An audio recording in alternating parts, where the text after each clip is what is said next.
Have you ever stopped to ponder how doctors manage to measure muscle activity?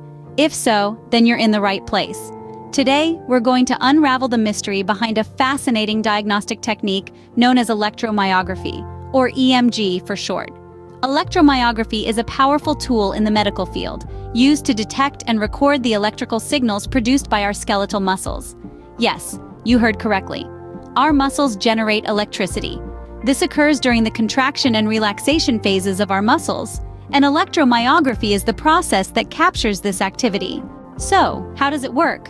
Picture a system with several key components, each playing a crucial role in the process. First up, we have the muscle electrode interface. This is where input electrodes come into play. They either make direct contact with the skin or are inserted into the muscle tissue to pick up those electrical signals we mentioned earlier. Next, we move on to signal conditioning. This is where the raw EMG signals, which are typically weak, get a boost. An amplifier is used to strengthen these signals, making them easier to analyze. But that's not all. To remove unwanted noise and artifacts, filtering processes are applied, focusing on the relevant frequency range of muscle activity. From here, we step into the processing unit. An analog to digital converter, or ADC, is used to convert the amplified and filtered analog signals into digital data. This data can then undergo further processing, extracting specific features or characteristics from the digitized EMG signals. Then comes the display and output. The processed signals are presented on a screen in the form of an electromyogram, showing the amplitude and timing of muscle activity. There are also output ports, allowing the EMG data to be sent to external devices for further analysis, storage, or display.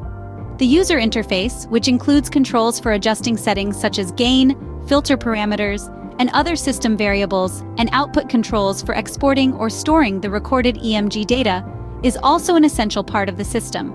Finally, we have the power supply, which provides the necessary power to run the electromyograph system, and optional features like a biofeedback unit or storage and memory capabilities.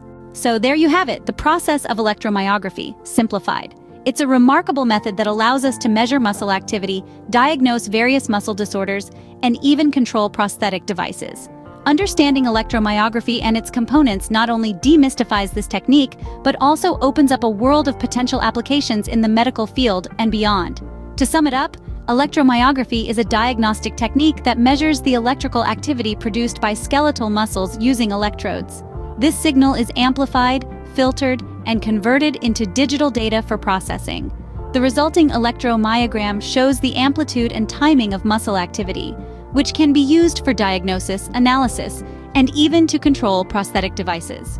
So, the next time you wonder about how doctors measure muscle activity, remember this: it's all about the electricity.